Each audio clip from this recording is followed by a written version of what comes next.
FSN Radio. It's all about what's next. Go to financialsurvivalnetwork.com and sign up for your free weekly newsletter. You'll also get 3 free reports. The Financial Survival Network.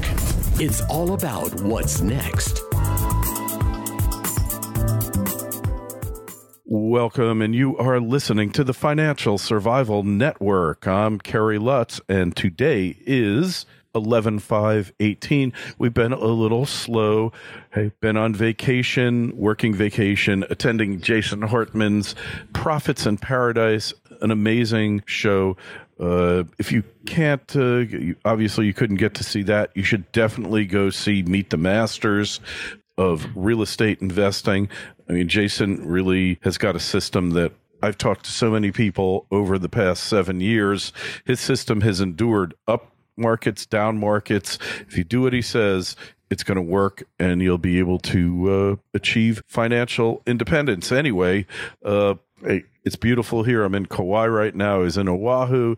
It's just paradise on earth.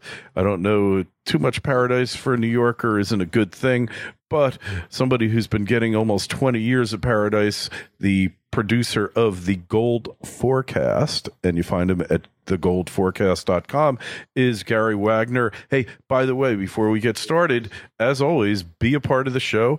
Write me at kl@kerrylutz.com. We love to get your emails. I've been getting a lot lately. Honestly, I've been slacking on this trip, but I will catch up, promise, by the end of the week. Anyway, Gary Wagner is here with us. We haven't talked to him in years. Gary, how are you? I am great, and Kerry, it is so excellent to speak with you again. Quite a pleasure. Hey, same here, man. It's really, we just kind of lost touch. No real reason. We just lost touch, but we won't allow that to happen again. I promise you that. And we were talking pre-call, and you were saying strange metal markets, huh? Well, absolutely. I mean, the key to the precious metals complex itself over the last, say, 6 or 8 months has absolutely been the dollar. Mm-hmm. And the dollar has really predicated so much headwinds and pressure that for us to see any kind of upward momentum in any of the metals is kind of like a salmon swimming upstream. It's going against a tremendous current. And so it has been interesting, to say the least. Yeah, interesting and pretty weird. Yeah, like you said, the dollar is, at this point, it's kind of invincible, isn't it?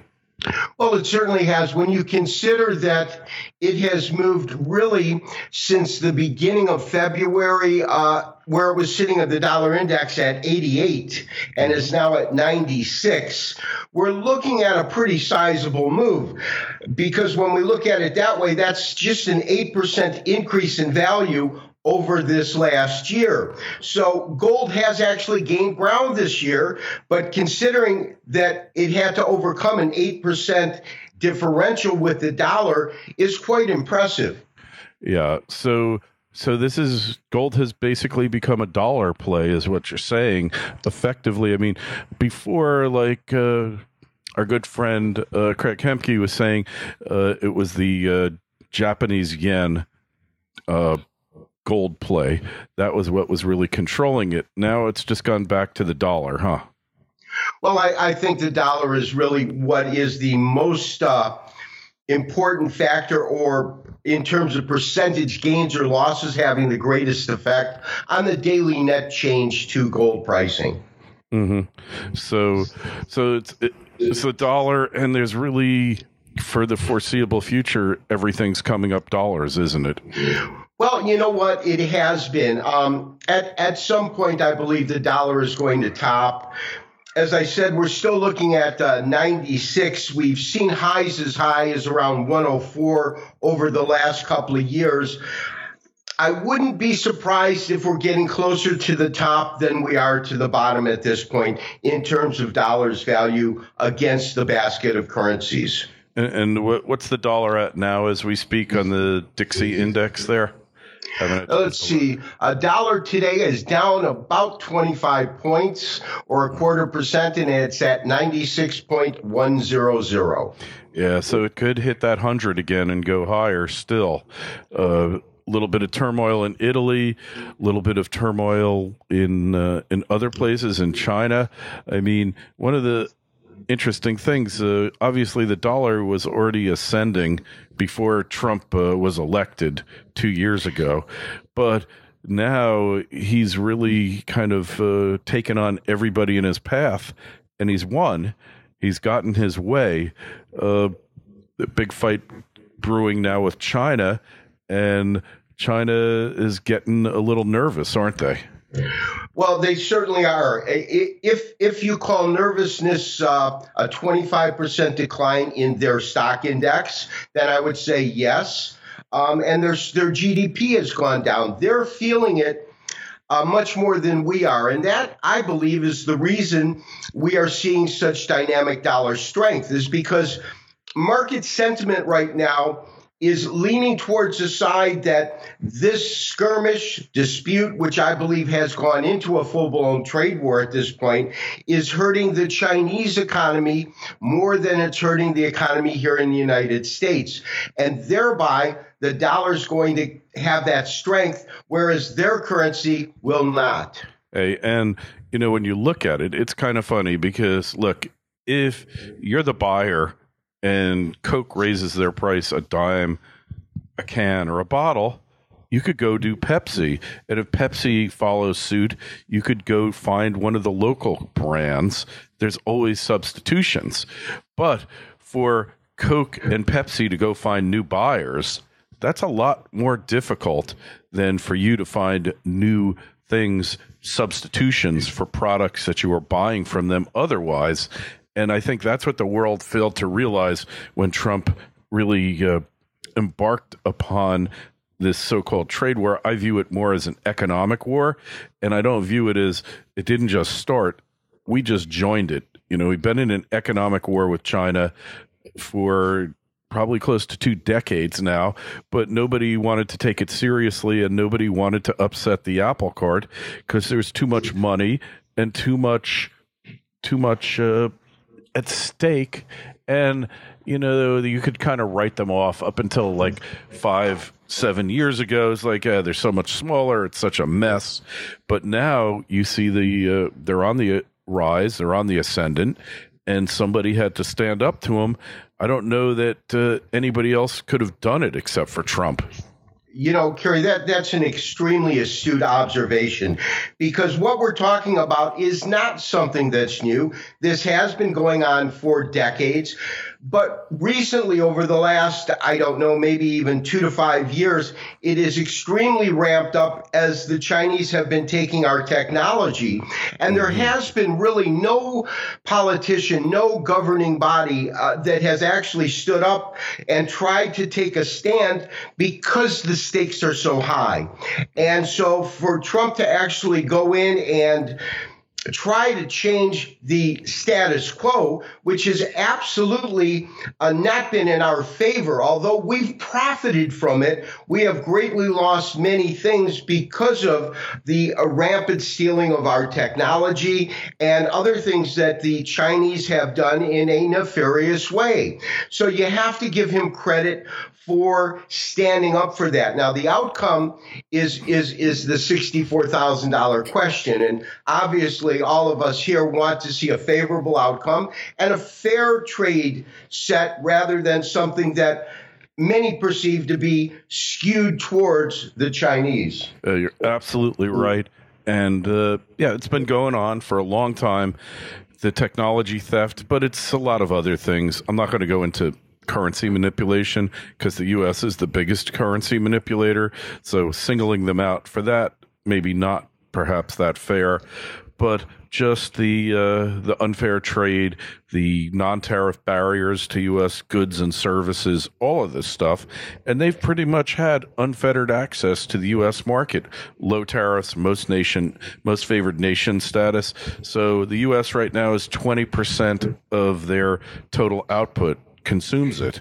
And if that goes down 5 or 6%, or it goes down to 10%, if Trump tariffs everything, that's going to go down substantially, and it's going to bring a lot of competition into the marketplace from other Asian countries and other countries with low labor costs. And it's going to hurt China a lot more. Losing, what happens with a big company. If they see their sales go down 10%, there's layoffs, there's total trauma and drama in the executive office trying to stop the bleeding. And I think that's what China is going through now. They're trying to stop the bleeding, and they try, we'll just put a tariff on soybeans, except that they found out that there was no substitute for American soybeans in the surplus market from places like Brazil and others in Europe. There's no surplus, so they had to come back, tail between their legs, and buy from the U.S. anyway. And they're going to be finding out that that the rest of the world, although they won't come out and say they support the U.S., certainly do, because what China's done with the U.S., they've done with every country. It's a real mercantilistic setup that they've had. That's been great for them so far, but it looks like the happy days are coming to an end. Well, yeah, that's a very excellent point, because it's key. You consider any large corporation, if they lose their largest customer, there are going to be issues. And we are one of their largest customers. And as far as the tariffs go, what is really on the threshold is now Trump has implemented tariffs at the rate of 10%.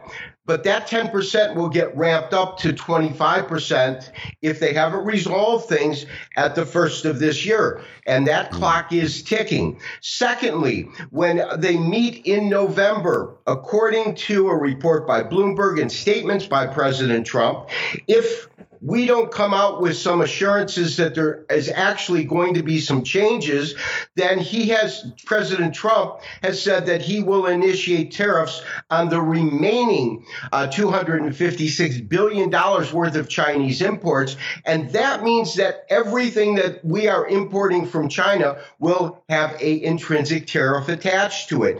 And if that happens, just as you said, other countries that have similar products now can come in under the wire and be more than competitive with the Chinese products, simply because we're not paying the same tariffs for those goods. Yeah.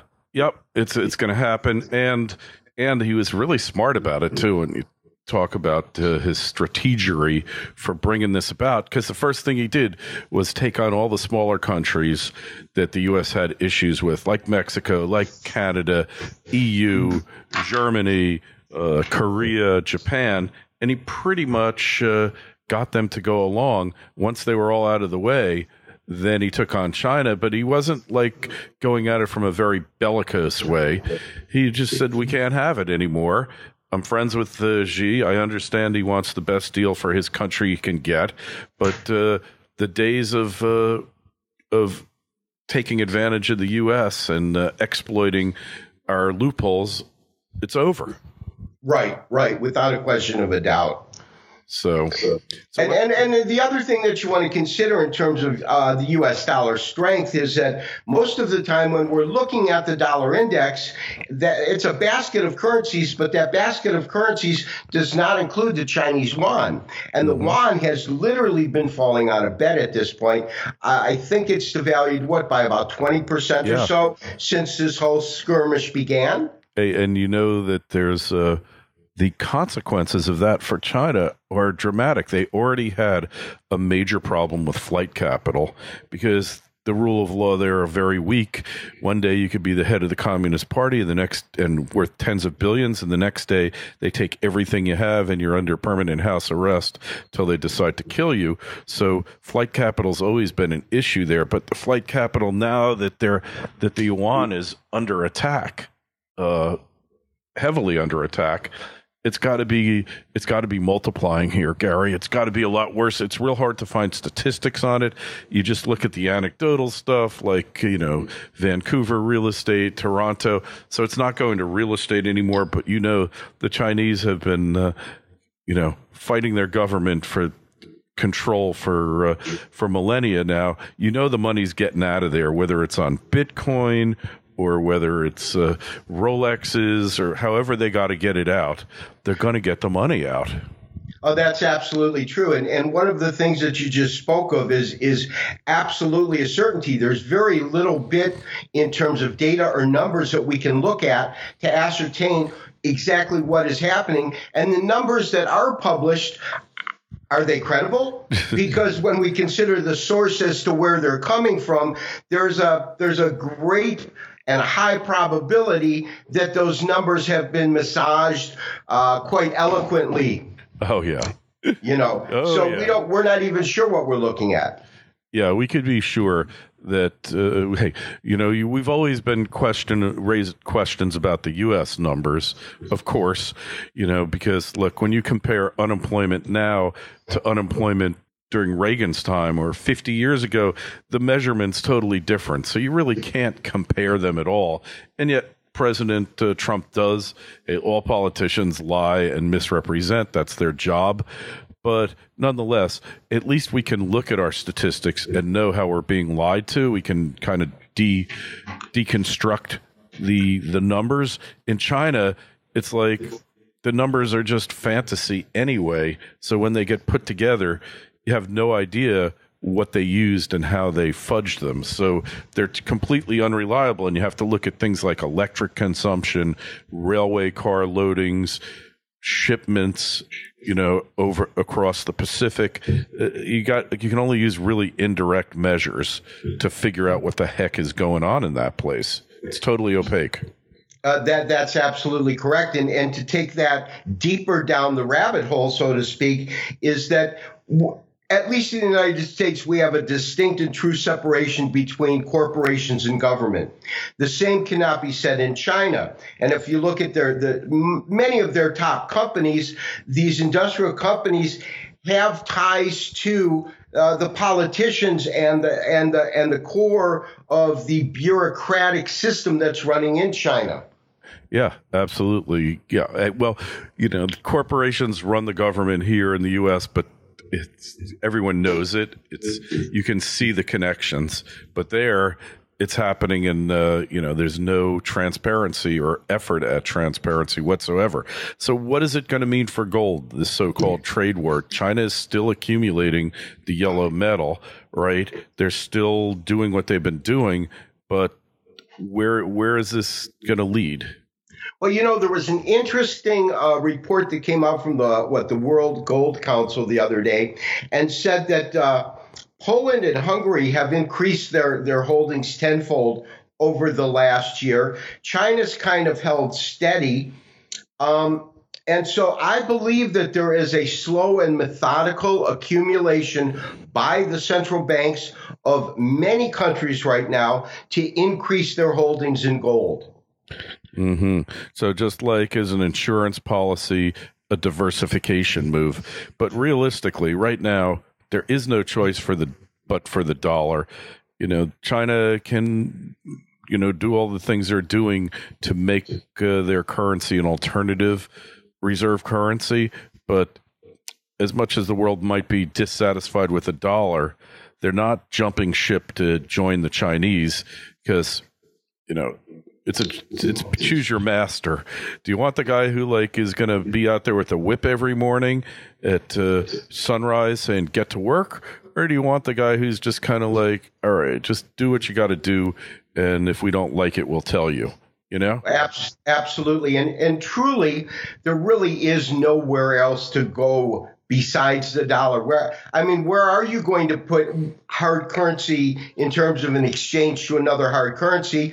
The euro would be a logical place to consider, except that they're unraveling as we speak. There's not really cohesiveness there.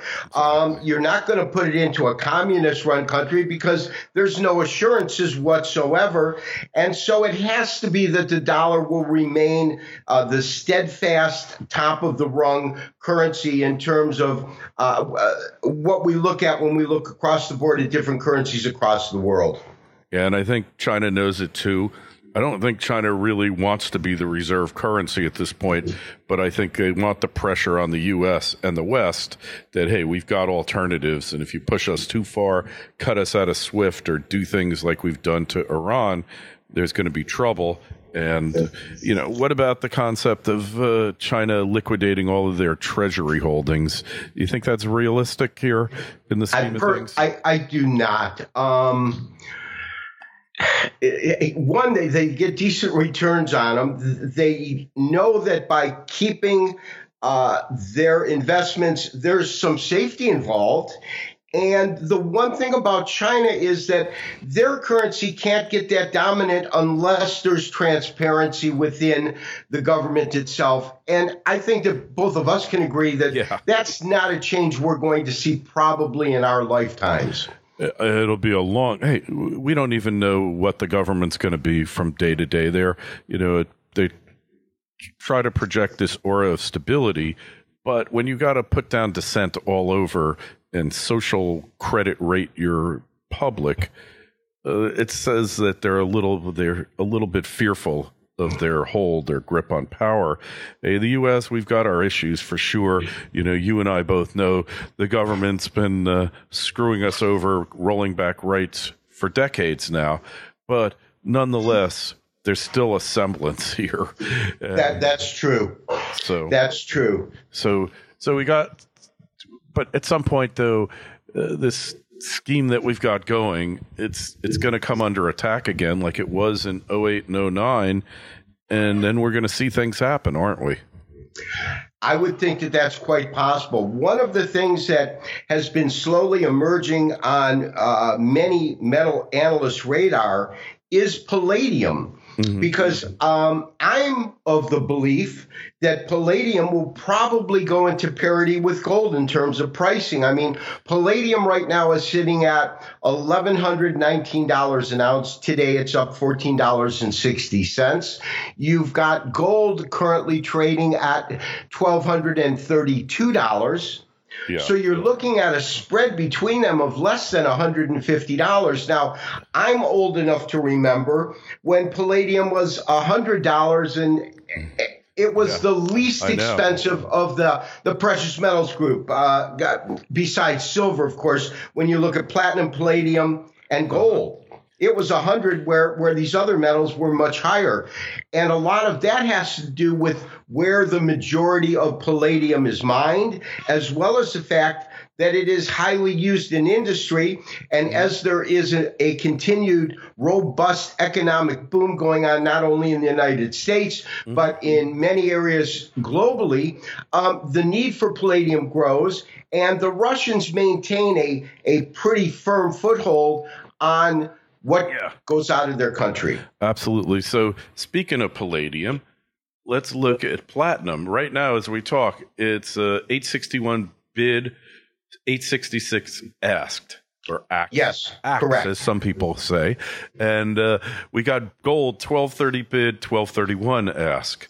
I mean, it's down to 75% of the value of an ounce of gold. Palladium is. It's palladium, very few times post-war, platinum, very few times post-war did it ever get cheaper than gold, and then only for a short period of time.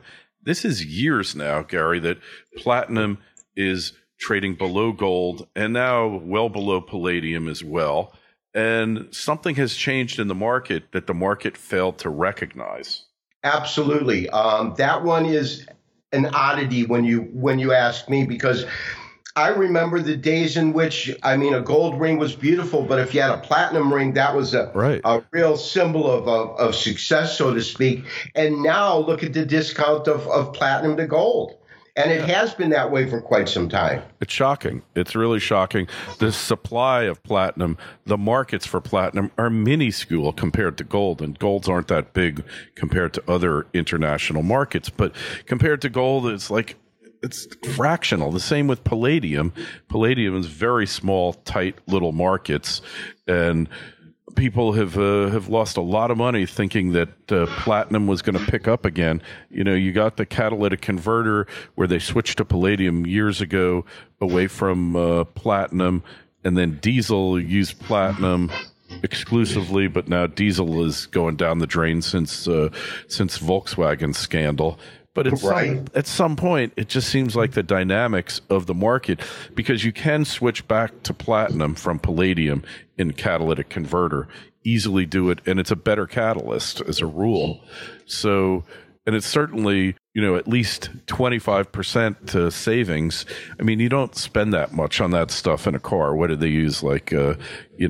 Less than it's micro amounts, but it's micro amounts on hundreds of thousands of vehicles being built. But my question to you, I think the real question about the usage of these key metals in the automobile industry is what's going to be happening 20 years from now when 30 or 40 or 50% of the cars on the road are electric. That's a great question. Because that electric cars do not require a catalytic converter. So they don't require that element to be utilized within their production. Very true. Right now they're using lithium, but in another 5 years, they'll probably be using sodium in those batteries and nanotubes and stuff like that for the electrodes to make them more conductive and retain power better. So then, is there no need for this stuff? Well, you don't need it for anything, and it'll just go back to jewelry use? Because, palladium's always been considered a noble metal, but it's not really a precious metal in the from the standpoint of gold or silver or even platinum.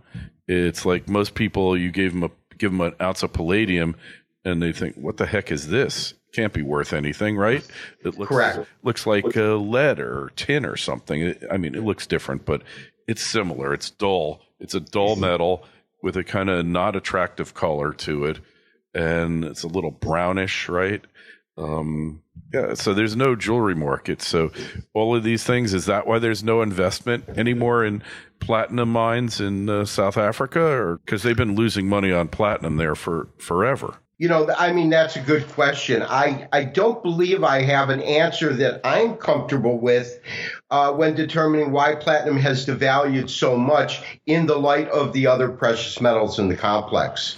Hey, well, it's going to be interesting to watch them. It's definitely stuff you should keep your eye on if you haven't been already. I think it's going to be interesting to see the way these markets evolve. And a lot of it's geopolitical, but a lot of it's supply and demand as well. Hey, so the best place to find you these days, Gary, the Gold Forecast? TheGoldForecast.com is definitely the best place to find me, yes. And you got a free newsletter, so you just go there, click the box, put in your email address, and you're set. You're set, and we'll send you out our daily letter, and there's absolutely no charge. And then also on Fridays, we release our video newsletter, which is our premium newsletter, Monday through Friday. But Friday, we release that on our YouTube channel, as well as to subscribers of our free service. And as you said, you just go to thegoldforecast.com, put in your email, and then we send you our daily letter. All right, very cool. Hey, it's great reconnecting with you, Gary. Hey, questions, comments, KL@CarrieLutz.com. The Twitter feed's @CarrieLutz. Facebook page, Financial Survival Network. Gary, we're not going to let so much time go by. Again, we'll talk to you real soon. Yeah, let's make sure we do catch up real soon. And once again, a pleasure touching base with you again. And have a great day and have a beautiful stay in Hawaii. It's a wonderful place to really think about things and be able to put your financial portfolio in good position because you've got that clarity. Hey, it's so true. Like I get to, just quick story, get to Oahu. Of course, they're having a strike at my hotel. But the strike there, it's like in New York, they have a strike. They put a big rat in front of the hotel. People are screaming at you. They're stopping cars from coming in. Here, they're like singing and dancing. It's annoying, but it's annoying in a nice way. I don't know how to describe it. They were just sweet people. They want a couple bucks an hour extra. Marriott doesn't want to give it to them. and they basically went out. And let me tell you, the TripAdvisor reviews on these hotels, Gary, you can't believe how they're getting slammed. It's destroying their business. It's time for them. They've been making record profits. Share a little bit with the workers. Hey, I'm not like some union guy, communist type, Che Guevara hat and all that. But you know what? As a business, your success relies upon you being able to get the maximum productivity out of your employees, especially in hospitality. You want them to be happy. You want them to enjoy coming to work. They're just screwing up big time here. Agree with you 100%. Have a great day, and let's talk again soon. All right. Thanks, Gary. It's great talking to you. Thank you so much. Bye-bye. FSN Radio. It's all about what's next. Go to financialsurvivalnetwork.com and sign up for your free weekly newsletter. You'll also get 3 free reports. The Financial Survival Network. It's all about what's next.